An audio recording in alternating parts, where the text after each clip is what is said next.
Hello students, welcome to CRP academy. CRP একাডেমিতে তোমাদের সকলকে স্বাগত এবং প্রত্যেককে গুড মর্নিং। তো আমরা আপকামিং ডাব্লিউপি এবং কেপি কনস্টেবল এবং ডাব্লিউপি সাব ইন্সপেক্টর পরীক্ষাকে লক্ষ্য করে প্রত্যেকদিন সকাল 7টা থেকে 40টি করে হুবহু কমনযোগ্য প্রশ্ন তো দেখছি জিকে অভিযানের মাধ্যমে, এবং আজকে আমরা 4 নম্বর সেট করব। তো সিআরপি একাডেমিতে নতুন হয়ে থাকলে চ্যানেলকে সাবস্ক্রাইব করবে, পাশের বেল আইকনটা প্রেস করে রাখবে, সাথে টেলিগ্রামে যুক্ত হয়ে যাবে এই সমস্ত ক্লাসের পিডিএফ গুলো পাওয়ার জন্য। যাই হোক, গত ক্লাসে দুখানা হোমওয়ার্ক ছিল, সেই হোমওয়ার্কের উত্তর দুটো প্রথমে দেখবো, তারপর আজকে ক্লাসের যে গুরুত্বপূর্ণ 40টি প্রশ্ন তো রয়েছে সেগুলো খুব তাড়াতাড়ি দেখে নেব। দেখো, হোমওয়ার্ক ছিল ইউনিসেফের সম্পূর্ণ নাম কি।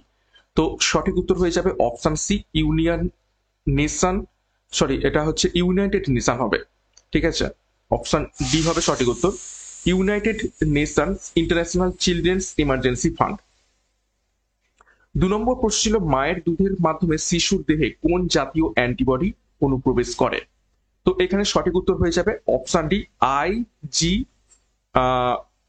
জি, ঠিক আছে, এটা হবে সঠিক উত্তর।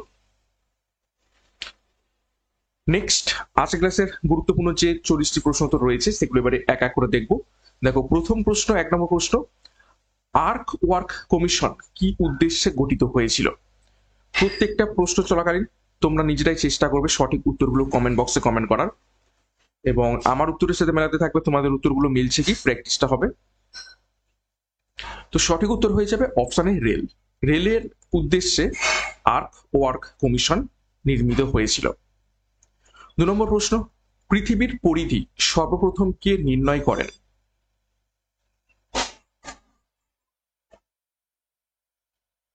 নিচের কোন ব্যক্তি পৃথিবীর পরিধি সর্বপ্রথম নির্ণয় করেন। তো সঠিক উত্তর হয়ে যাবে অপশন বি, এরাটোস্থেনিস। নেক্সট, 3 নম্বর প্রশ্ন, সাহিত্য একাডেমি স্থাপিত হয় নিচের কোন সালে।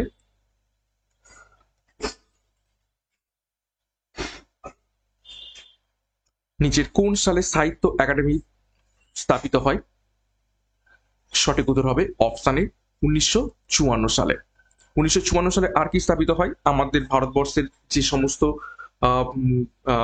সিভিলিয়ান যে অ্যাওয়ার্ডগুলো রয়েছে, ভারতরত্ন, এছাড়া পদ্মশ্রী, যে পদ্ম অ্যাওয়ার্ডগুলো সেগুলোও কিন্তু এই 1954 সালে স্থাপিত হয়। নেক্সট দেখো, 4 নম্বর প্রশ্ন, রিটা কোন দেশের সংবাদ সংস্থা। বেশ কয়েকবার পরীক্ষাতে এসেছে এই প্রশ্নটি। রিটা কোন দেশের সংবাদ সংস্থা। সঠিক উত্তর হয়ে যাবে অপশন বি, রাশিয়া। দেখো, রিটা সম্পূর্ণ নাম রাশিয়ান ইনফরমেশন টেলিগ্রাফ এজেন্সি, রাশিয়ার একটি প্রধান সংবাদ সংস্থা। আচ্ছা, ইউকের প্রধান সংবাদ সংস্থা হলো রয়টার। দেখো, অপশনে রয়টার ছিল, আচ্ছা রয়টার অপশন নেই, কিন্তু রয়টারটাকে তোমরা মনে রাখবে। এবং টরেন্টো কানাডার একটি শহর, কোনো সংবাদ সংস্থা নয়। নেক্সট গুরুত্বপূর্ণ ঘোষণা, তোমাদের আপকামিং ওয়েস্ট বেঙ্গল পুলিশ এবং কলকাতা পুলিশ পরীক্ষাকে লক্ষ্য করে 90 দিনের চ্যালেঞ্জ কোর্স কনস্টেবল পরীক্ষার জন্য এবং পুলিশ সাব ইন্সপেক্টর পরীক্ষাকে লক্ষ্য করে ডবল স্টার 50 দিনের ক্র্যাশ কোর্স লঞ্চ করা হয়েছে। যার যেটি প্রয়োজন রয়েছে সে অনুযায়ী যোগাযোগ করো 9647553612 নম্বরে। পরীক্ষার সেরা প্রস্তুতি নেওয়ার জন্য বিস্তারিত ডিসক্রিপশন বক্সে পেয়ে যাবে। 5 নম্বর প্রশ্ন দেখো, কায়রোর সংবাদ এজেন্সি কি নামে পরিচিত। কায়রো কোথায় অবস্থিত, মিশর। তো কায়রোর সংবাদ এজেন্সি কি নামে পরিচিত রয়েছে। সঠিক উত্তর হয়ে যাবে option c, middle east agency নামে পরিচিত। 6 নম্বর প্রশ্ন, ভারতের প্রথম ভাইসরয় কে ছিলেন।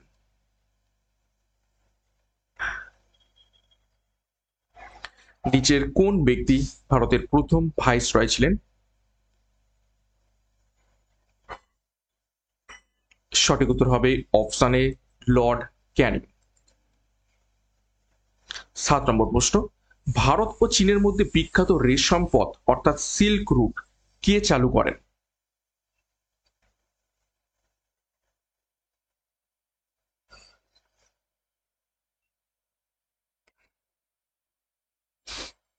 সিল্ক রুট কে চালু করেছিলেন। সঠিক উত্তর হয়ে যাবে অপশন বি, সম্রাট কনিষ্ক। 8 নম্বর প্রশ্ন, দেখো ইদুকি নদী পরিকল্পনা কোন রাজ্যে অবস্থিত রয়েছে?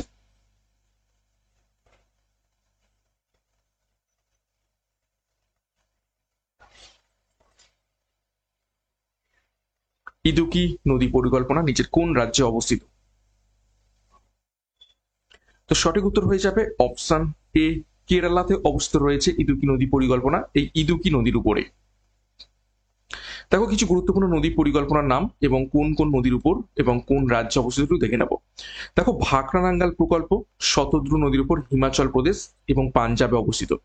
তেহেরি বাঁধ প্রকল্প ভাগীরথী নদীর উপর উত্তরাখণ্ডে অবস্থিত। হীরাকুদ বাঁধ মহানদীর উপর উড়িষ্যাতে অবস্থিত। সর্দার সরোবর প্রকল্প নর্মদা নদীর উপর গুজরাটে অবস্থিত রয়েছে।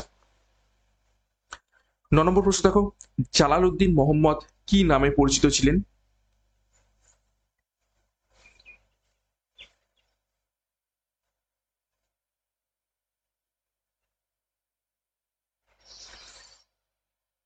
তো সঠিক উত্তর হয়ে যাবে অপশানে বাবর। জালালউদ্দিন মোহাম্মদ বাবর নামে পরিচিত ছিলেন। দেখো কিছু ঐতিহাসিক ব্যক্তিত্ব এবং তাদের আসল নাম গুলো দেখে নেব। গিয়াসুদ্দিন বলবন, তার আসল নাম ছিল উলুগ খাঁ। গিয়াসুদ্দিন তুগলক, তার আসল নাম ছিল গাজী মালিক। মোহাম্মদ বিন তুগলক, তার আসল নাম জুনা খাঁ। সিকান্দার লোদি, তার আসল নাম নিজাম খাঁ। বাবর, তার আসল নাম জাহিরুদ্দিন মোহাম্মদ বাবর। শেরশাহ, তার আসল নাম হচ্ছে ফরিদ খাঁ। জাহাঙ্গীর, তার আসল নাম নুরুদ্দিন মোহাম্মদ সেলিম। খুবই গুরুত্বপূর্ণ এই তথ্যটি, পরীক্ষায় এই টপিকের উপর থেকে প্রশ্ন আসে বিভিন্ন রাজার আসল নাম সম্পর্কিত। নেক্সট দেখো 10 নম্বর প্রশ্ন, সুলতান মাহমুদ কি নামে পরিচিত ছিলেন?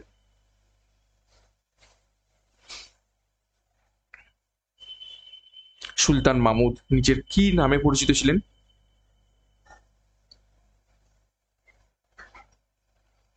সঠিক উত্তর হবে অপশন সি, বাদশিকান নামে পরিচিত ছিলেন।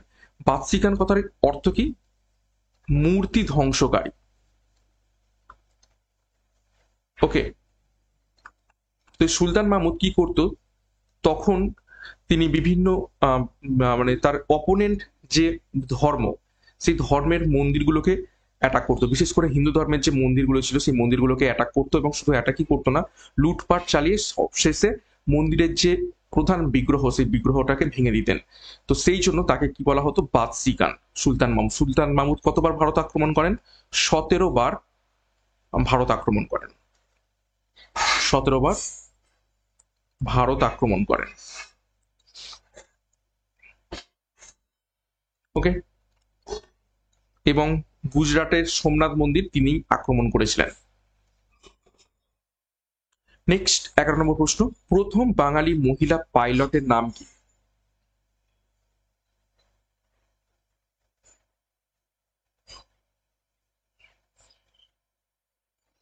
সঠিক উত্তর হয়ে যাবে অপশন এ, দুর্বা বন্দ্যোপাধ্যায় হয়ে যাবে প্রথম বাঙালি মহিলা পাইলটের নাম। দেখো দুর্বা বন্দ্যোপাধ্যায় ভারতের প্রথম বাঙালি মহিলা পাইলট হিসাবে ইতিহাস তৈরি করেন।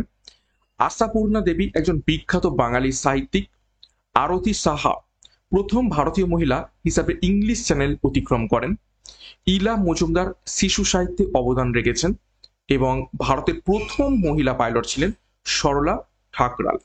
ঠিক আছে, ভারতের যদি বলে গোটা ভারতবর্ষের প্রথম মহিলা পাইলট তখন হয়ে যাবে সরলা ঠাকরাল, আর যদি বলে বাঙালি, প্রথম বাঙালি, তখন হয়ে যাবে দুর্বা বন্দ্যোপাধ্যায়। নেক্সট দেখো 12 নম্বর, 1969 থেকে 71 পর্যন্ত রাজ্যের মুখ্যমন্ত্রী কে ছিলেন? অর্থাৎ আমাদের পশ্চিমবঙ্গের মুখ্যমন্ত্রী কে ছিলেন 1969 থেকে 71 পর্যন্ত? বাকি অপশনগুলো দেখো। সঠিক উত্তর হবে অপশন বি, অজয় কুমার মুখার্জি। দেখো ডিটেলসে, দেখো অজয় কুমার মুখার্জি পশ্চিমবঙ্গের মুখ্যমন্ত্রী হিসাবে 1967 থেকে 69 এবং 71 সালে দায়িত্ব পালন করেন। আচ্ছা, সিদ্ধার্থ শঙ্কর রায় 1972 থেকে 77 সাল পর্যন্ত মুখ্যমন্ত্রী ছিলেন, এবং ডক্টর প্রফুল্ল চন্দ্র ঘোষ পশ্চিমবঙ্গের প্রথম মুখ্যমন্ত্রী ছিলেন 1947 থেকে 48 সাল পর্যন্ত। 13 নম্বর প্রশ্ন, 1981 থেকে 83 সাল পর্যন্ত পশ্চিমবঙ্গের রাজ্যপাল কে ছিলেন?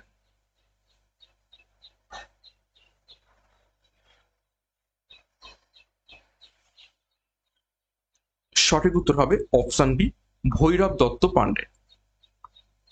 দেখো ভৈরব দত্ত পান্ডে 1981 থেকে 83 সালে পশ্চিমবঙ্গের রাজ্যপাল ছিলেন। তারপর দেখো এপি শর্মা 1983 থেকে 84 সালে রাজ্যপাল ছিলেন। তারপর দেখো এম কে নারায়ণ 2010 থেকে 14 সাল পর্যন্ত রাজ্যপাল হিসেবে দায়িত্ব পালন করেছেন। রাজ্যপাল হিসেবে পশ্চিমবঙ্গের প্রথম ভারতীয় ছিলেন সি গোপালাচারী, খুবই ইম্পর্টেন্ট। এবং রাজ্যপালের ভূমিকা ভারতীয় সংবিধানের 156 অনুচ্ছেদে বর্ণিত রয়েছে। তো খুবই গুরুত্বপূর্ণ তথ্য দেখলাম। নেক্সট দেখো 14 নম্বর প্রশ্ন, কোন বছর মৌলিক কর্তব্য ভারতীয় সংবিধানে অন্তর্ভুক্ত হয়? মৌলিক কর্তব্য অর্থাৎ ফান্ডামেন্টাল ডিউটিস।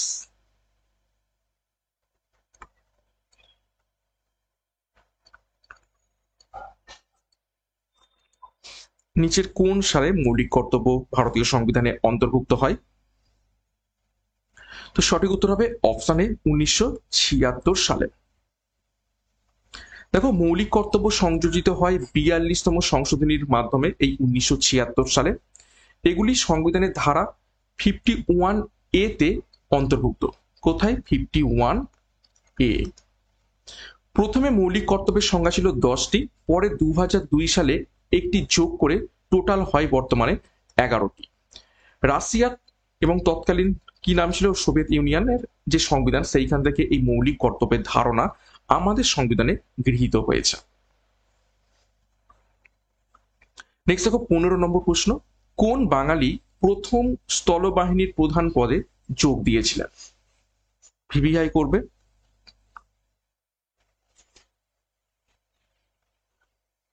নিচের কোন বাঙালি প্রথম স্থলবাহিনীর প্রধান হিসাবে যোগ দিয়েছিলেন? সঠিক উত্তর হবে দেখো অপশন বি, জয়ন্ত চৌধুরী। এবং এই যে সুব্রত মুখার্জি দেখতে পাচ্ছ, তিনি হচ্ছেন বায়ুসেনার প্রথম বাঙালি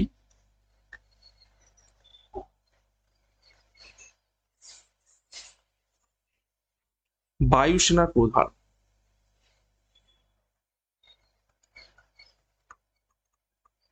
ওকে, নেক্সট দেখো 16 নম্বর প্রশ্ন, কোন বাঙালি প্রথম সেনাধ্যক্ষ হিসাবে নির্বাচিত হয়েছিলেন?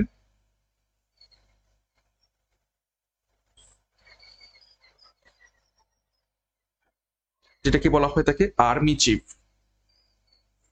তো সঠিক উত্তর হয়ে যাবে অপশন বি, সুরেশ চন্দ্র বিশ্বাস। 17 নম্বর প্রশ্ন, উনচালি জলপ্রপাত কোন রাজ্যে অবস্থিত রয়েছে?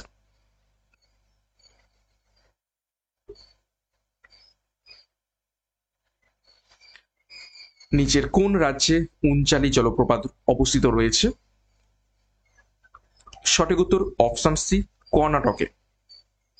দেখো কিছু গুরুত্বপূর্ণ জলপ্রপাতের নাম কোন নদীর উপর অবস্থিত এবং রাজ্যের নাম দেখে নেব। যোগ জলপ্রপাত শরাবতী নদীর উপর, কর্ণাটকে অবস্থিত। দুধসাগর জলপ্রপাত মান্ডবী নদীর উপর, গোয়াতে অবস্থিত। হাতি জলপ্রপাত দেখো মাখান্দাদি নদীর উপর, উড়িষ্যাতে অবস্থিত।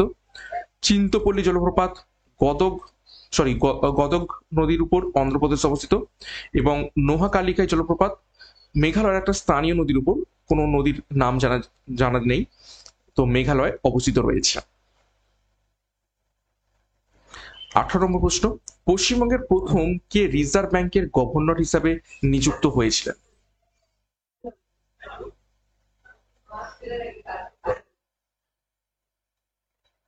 নিচের কোন ব্যক্তি পশ্চিমবঙ্গের প্রথম বাঙালি হিসাবে রিজার্ভ ব্যাংকের গভর্নর হন? সঠিক উত্তর হবে অপশন সি, পরেশ ভট্টাচার্য। দেখো ভারতের প্রথম আরবিআই গভর্নর ছিলেন স্যার সিডি দেশমুখ, অর্থাৎ গোটা দেশের মধ্য থেকে।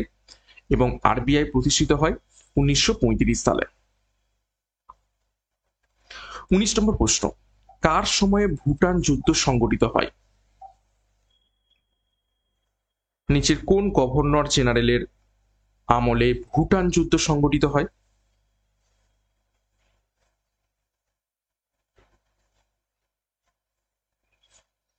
সঠিক উত্তর হয়ে যাবে অপশানে স্যার জন লরেন্সের আমলে।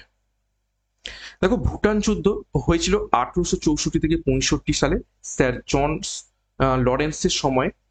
ভুটান যুদ্ধের ফলে সিনচুলা চুক্তি স্বাক্ষরিত হয়। লর্ড ক্যানিং 1857 সালে বিদ্রোহের সময় গভর্নর জেনারেল ছিলেন এবং 1857 সালে যে বিদ্রোহ হয়েছিল, মহাবিদ্রোহ বলে থাকি, সেটা কার সময়? লর্ড ক্যানিং এর সময় হয়েছিল। 20 নম্বর প্রশ্ন, কার আমলে মদন মোহন মালব্য এবং অন্যান্যরা হিন্দু মহাসভা প্রতিষ্ঠা করেছিলেন?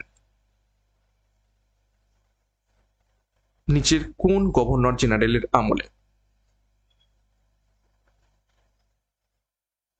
সঠিক উত্তর হয়ে যাবে অপশন বি, দ্বিতীয় লর্ড হার্ডিং এর আমলে। দেখো, হিন্দু মহাসভা 1915 সালে দ্বিতীয় লর্ড হার্ডিং এর আমলে প্রতিষ্ঠিত হয়। মদন মোহন মালব্য বেনারসে 1916 সালে হিন্দু বিশ্ববিদ্যালয় প্রতিষ্ঠা করেন। লর্ড চেমসফোর্ড রাওলাট অ্যাক্টের সময় গভর্নর জেনারেল ছিলেন এবং লর্ড ডাফরিন ভারতীয় জাতীয় কংগ্রেস প্রতিষ্ঠার সময় দায়িত্বে ছিলেন। ভারতীয় জাতীয় কংগ্রেস কত সালে প্রতিষ্ঠিত হয়? 1885 সালে। আর রাওলাট অ্যাক্ট কত সালে হয়? 1919 সালে। 21 নম্বর প্রশ্ন, কার আমলে বিশ্ববিদ্যালয় সংস্কারের জন্য রাচেল কমিশন হয়েছিল?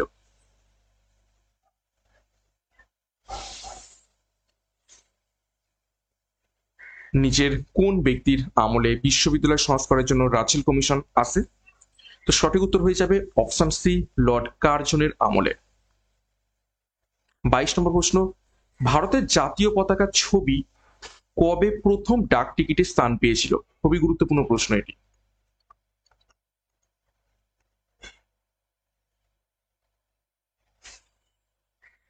নিচের কোন সালে কোন তারিখে ভারতের জাতীয় পতাকার ছবি প্রথম ডাক টিকিটে স্থান পায়? সঠিক উত্তর হবে অপশন ডি, 1947 সালের 21শে নভেম্বর। দেখো, জাতীয় পতাকা পিঙ্গলি ভেঙ্কাইয়া দ্বারা ডিজাইন করা হয়েছিল। 23 নম্বর প্রশ্ন, ভারতের জাতীয় সঙ্গীত কত সালে প্রকাশিত হয়? ভালো করে প্রশ্নটা দেখবে, ভারতের জাতীয় সঙ্গীত কত সালে প্রকাশিত হয় বলেছে, অর্থাৎ জনগণ মন এই গানটি কত সালে প্রকাশিত হয়? সঠিক উত্তর হয়ে যাবে অপশন ডি, 1884 সালে প্রকাশিত হয়। কিন্তু ডিটেলসে দেখো, জাতীয় সঙ্গীত জনগণ মন 1884 সালে রবীন্দ্রনাথ ঠাকুর রচনা করেন বা প্রকাশিত হয়। এটি 1911 সালে কলকাতায় কংগ্রেস অধিবেশনে প্রথম গাওয়া হয় এবং 1950 সালে এটি ভারতের জাতীয় সঙ্গীত হিসাবে গৃহীত হয়। বন্দে মাতরম জাতীয় গান হিসাবে সমান মর্যাদা পায়। নেক্সট 24 নম্বর প্রশ্ন, নিচের কোন ভাষাটি সিকিমের প্রধান ভাষা নয়? 4টি ভাষা রয়েছে, ভুটিয়া, লেপচা, নেপালি এবং মোনপা। তো এর মধ্যে থেকে কোন ভাষাটা সিকিমের প্রধান ভাষা নয়? তো সঠিক উত্তর হয়ে যাবে অপশন ডি, মোনপা। দেখো, সিকিমের প্রধান ভাষাগুলি হলো ভুটিয়া, লেপচা এবং নেপালি। মোনপা তাহলে কোথাকার ভাষা? মোনপা হলো অরুণাচল প্রদেশে প্রচলিত একটি ভাষা। সিকিম 1975 সালে 22তম রাজ্য হিসাবে আমাদের ভারতে যুক্ত হয় এবং এই কি সংবিধানের সংশোধনের মাধ্যমে? সেটা হচ্ছে 36তম সংবিধান সংশোধন। ওকে, 25 নম্বর প্রশ্ন, ভারতীয় রিজার্ভ ব্যাংকের প্রথম গভর্নর কে ছিলেন? এটা ওভারঅল ভারতীয় রিজার্ভ ব্যাংকের প্রথম গভর্নর কে ছিলেন?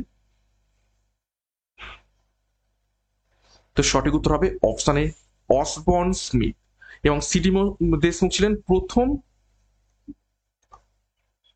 ভারতীয় গভর্নর। ভারতীয় হিসাবে প্রথম গভর্নর সিডি দেশমুখ এবং অসবর্ন স্মিথ তিনি বিদেশি ছিলেন, তিনি হচ্ছেন ভারতীয় রিজার্ভ ব্যাংকের প্রথম গভর্নর ছিলেন। 26, কোন সুলতানি রাজার আমলে রাজপুত রমণীগণ জহর ব্রত পালন করে অগ্নিতে আত্মবিসর্জন দেন?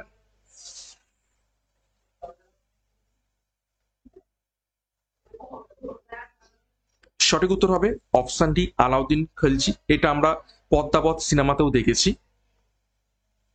নেক্সট দেখো 27, অমিত্রাঘাত উপাধি ধারণ করেছিলেন নিচের কোন সম্রাট?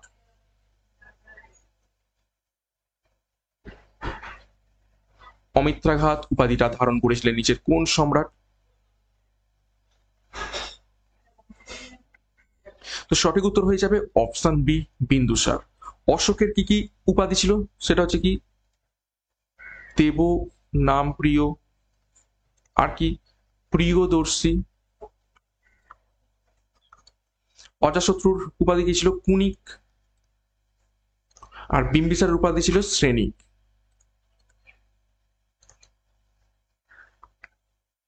নেক্সট 28, সর্বনিম্ন লিঙ্গানুপাত বিশিষ্ট রাজ্য নিচের কোনটি? স্টার মার্ক করবে।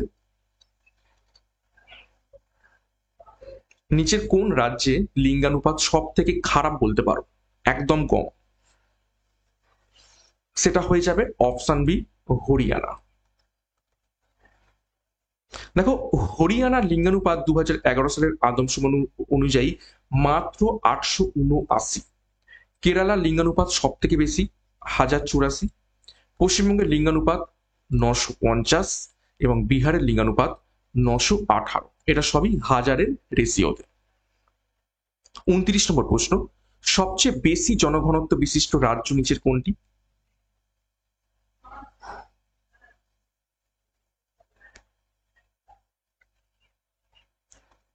সঠিক উত্তর হয়ে যাবে অপশন বি, বিহার। দেখো, বিহারের জনঘনত্ব 2011 সালের প্রতি বর্গ কিমিতে 1106 জন। আর যদি বলে ইউটির দিক থেকে হয়ে যাবে দিল্লি, ঠিক আছে, তাতে হচ্ছে 11,204 জন পার স্কোয়ার কিলোমিটারে। ঠিক আছে, আমার এক্সাক্ট সংখ্যাটা মনে নাই, কিন্তু 11,000-এর উপরে রয়েছে। উত্তরপ্রদেশের জনঘনত্ব 829 এবং পশ্চিমবঙ্গের জনঘনত্ব কিন্তু মানে বিহারের থেকে জাস্ট তারপরে দেখো 1028। 30 নম্বর প্রশ্ন, মোরারজি দেসাইয়ের সমাধিস্থলটি কোথায় অবস্থিত রয়েছে, নিজের কোন স্থানে? বা মোরারজি দেসাইয়ের সমাধিস্থল কি নামে পরিচিত রয়েছে? সঠিক উত্তর হয়ে যাবে অপশন সি, অজয় ঘাট। দেখো, বিভিন্ন ব্যক্তিবর্গ তাদের সমাধিস্থল কি কি নামে পরিচিত একটু দেখে নেব। রবীন্দ্রনাথ ঠাকুরের সমাধিস্থল নিমতলা ঘাট, রাজা রামমোহন রায়ের সমাধিস্থল ব্রিস্টল, যেটি ইংল্যান্ডে অবস্থিত, মহাত্মা গান্ধীর সমাধিস্থল রাজঘাট, এপিজে আব্দুল কালামের সমাধিস্থল রামেশ্বরম, ডক্টর রাজেন্দ্র প্রসাদের সমাধিস্থল মহাপ্রয়াণ ঘাট, বি আর আম্বেদকরের সমাধিস্থল চৈতভূমি, জওহরলাল নেহরুর সমাধিস্থল শান্তিবন। 31 নম্বর প্রশ্ন, মধ্যপ্রদেশের নেপানগড় কি জন্য বিখ্যাত?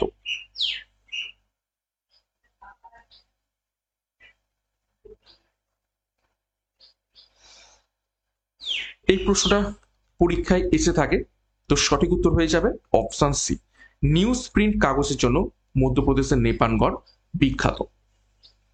32 নম্বর প্রশ্ন, কাবুলে কোন ব্যক্তির সমাধিস্থল অবস্থিত রয়েছে, নিচের কোন মুঘল সম্রাটের সমাধিস্থল কাবুলে অবস্থিত?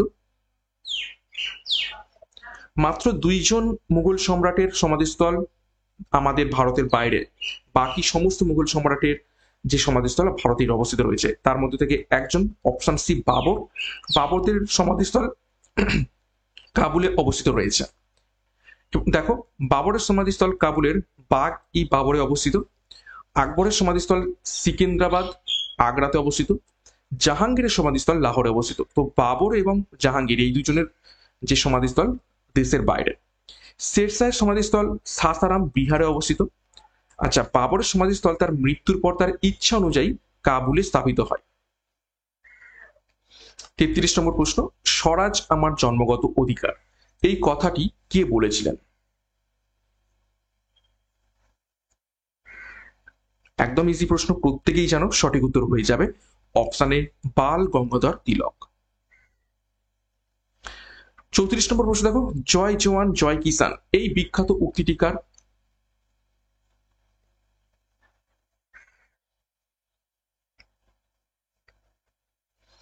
সঠিক উত্তর হয়ে যাবে অপশন বি, লাল বাহাদুর শাস্ত্রীর। দেখো, কিছু গুরুত্বপূর্ণ উক্তি এবং স্লোগান দেখবো এবং তাদের উদ্ভাবকের নাম দেখবো। ইনকলাব জিন্দাবাদ প্রথম দেন হযরত মোহানি, কিন্তু এই ইনকলাব জিন্দাবাদটাকে জনপ্রিয় করেন প্রত্যেকের কাছে তিনি হচ্ছেন ভগৎ সিং। আচ্ছা, সাম্রাজ্যবাদ ধ্বংস হোক এটা কে বলেছিলেন? ভগৎ সিং। সাইমন কমিশন ফিরে যাও বলেছিলেন লালা লাজপত রায়। আরাম হারাম হ্যাঁ কে বলেছেন? জওহরলাল নেহেরু। জয় জওয়ান জয় কিষান বলেছেন লাল বাহাদুর শাস্ত্রী এবং মারো ফিরিঙ্গি গো। সঠিক উত্তর হয়ে যাবে তখন মঙ্গল পাণ্ডে। 35, ভারতের প্রথম শহীদ নিচের কোন ব্যক্তি?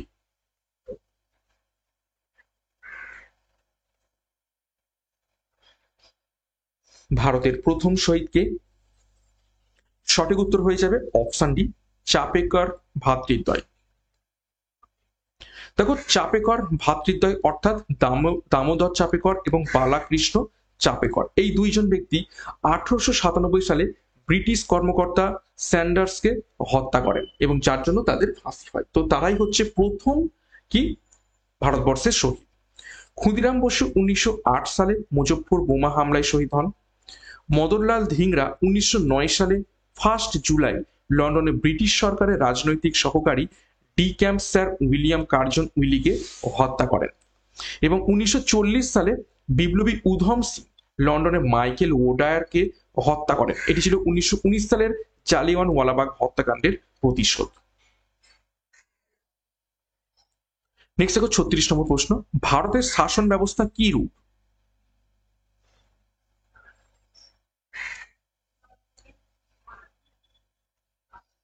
সঠিক উত্তর হয়ে যাবে অপশানে আধা যুক্তরাষ্ট্রীয়, যাকে কি বলা থাকে? Quasi federal. এই স্ট্রাকচার কোথা থেকে নিয়ে আসা হয়েছে? কানাডা থেকে। 37, ইন্ডিয়ান মিলিটারি একাডেমি কোথায় অবস্থিত রয়েছে? নিচের কোন স্থানে?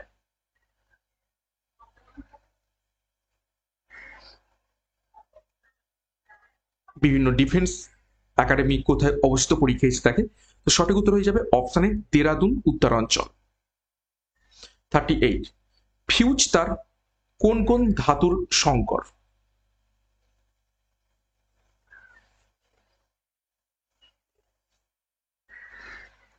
সঠিক উত্তর হয়ে যাবে অপশন সি, টিন এবং সিসার সংকর হচ্ছে ফিউজ তার। দেখো, বিভিন্ন সংকর ধাতু এবং তাদের গঠন দেখে নেব। পিতল হলো তামা এবং দস্তার সংকর। ব্রোঞ্জ হয়ে যাবে তামা এবং টিনের সংকর। জার্মান সিলভার হলো তামা, দস্তা এবং নিকেলের সংকর এবং স্টিল হয়ে যাবে লোহা এবং কার্বনের সংকর। 39, অন্ধকূপ হত্যা কত সালে হয়?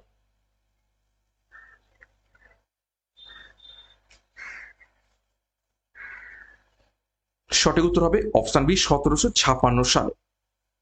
দেখো, ঘটনা ঘটে 20 জুন 1756 সালে কলকাতার ফোর্ট উইলিয়ামে। বাংলার নবাব সিরাজ উদ্দৌলা ব্রিটিশদের বিরুদ্ধে অভিযান চালানোর পর এই ঘটনা ঘটে। প্রায় 146 জনকে একটি ছোট কক্ষে বন্দী করা হয়, যেখানে মাত্র 23 জন জীবিত ছিলেন।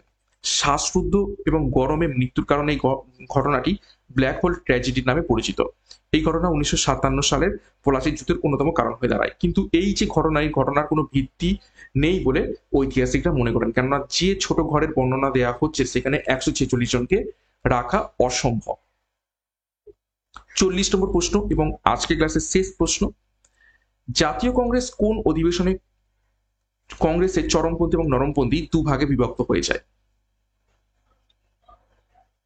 খুবই গুরুত্বপূর্ণ প্রশ্ন এটি, স্টার মার্ক করবে।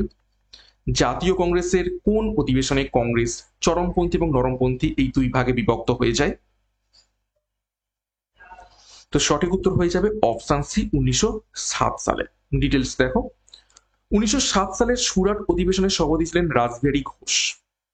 চরমপন্থীদের নেতা ছিলেন বালগঙ্গাধর তিলক, বিপিন চন্দ্র পাল, লালা লাজপত রায় এবং নরমপন্থীদের নেতা ছিলেন গোপাল কৃষ্ণ গোখলে, ফিরোজ শাহ মেহতা। বিভাজনের প্রধান কারণ ছিল রাষ্ট্রীয় আন্দোলনের পদ্ধতি এবং কৌশল নিয়ে মতবিরোধ। পরে সুরাট বিভাজনের পর 1916 সালে লখনৌ চুক্তির মাধ্যমে দুই গোষ্ঠীর আবার কি হয়, মিলন ঘটে। ওকে, তো এই ছিল আজ ক্লাসে 40টা প্রশ্ন উত্তর। এবার আজ ক্লাসে যে দুটো হোমওয়ার্ক রয়েছে একটু দেখে নাও। দেখো, প্রথম হোমওয়ার্ক, বিধবা বিবাহ সমিতি কত সালে প্রতিষ্ঠিত হয়? ঠিক আছে, তো এটা তোমাদের এইচডব্লিউ থাকলো, মেন কমেন্ট বক্সে প্রত্যেকে কমেন্ট করে জানাবে। দ্বিতীয় যে হোমওয়ার্ক দেখে নাও, মহাবিদ্রোহের জগদীশপুর কেন্দ্রের নেতা কে ছিলেন? অর্থাৎ জগদীশপুর কেন্দ্র থেকে মহাবিদ্রোহের নেতৃত্ব নিচের কোন ব্যক্তি দিয়েছিলেন? এটাও তোমাদের হোমওয়ার্ক রইলো, মেন কমেন্ট বক্সে কমেন্ট করবে। তো এই ছিল গুরুত্বপূর্ণ 40টি প্রশ্ন উত্তর। 40-এর মধ্যে কার কত স্কোর হয়েছে কমেন্ট বক্সে কমেন্ট করবে এবং প্রত্যেকদিন সকাল 7টা থেকে ক্লাসগুলো ফলো করতে থাকো। যদিও আজকের ক্লাসটা একটু লেটে আপডেট হয়েছে, তো তার জন্য সরি, কিন্তু ক্লাসগুলো প্রত্যেকদিন ফলো করবে। এখান থেকে অনেক অনেক প্রশ্ন তোমাদের প্র্যাকটিস হবে এবং পরীক্ষাতে এখান থেকেই কমন পাবে। তার আগে আমাদের ডাব্লিউপি এবং কেপি কনস্টেবল পরীক্ষাকে লক্ষ্য করে 90 দিনের চ্যালেঞ্জ কোর্স এবং সাব ইন্সপেক্টর পরীক্ষাকে লক্ষ্য করে 50 দিনের ক্র্যাশ কোর্স, দুটো পরীক্ষাতেই প্রি এবং মেন্সের প্রস্তুতি পাবে সম্পূর্ণ প্রত্যেকটা বিষয়ের প্রত্যেকটা অধ্যায় ধরে ধরে ডেসক্রিপটিভ প্যাটার্নের থিওরির মাধ্যমে। তো যোগাযোগ করো 9647553612 নম্বরে পরীক্ষার সেরা প্রস্তুতি নেওয়ার জন্য। এছাড়া সিআরপি একাডেমিতে নতুন হয়ে থাকলে চ্যানেলকে সাবস্ক্রাইব করো, পাশের বেল আইকনটা প্রেস রাখো এবং টেলিগ্রামে যুক্ত হয়ে যাও। তো আজকের মতো ক্লাসটাকে নিয়ে শেষ করছি। প্রত্যেককে all the best, thank you, by.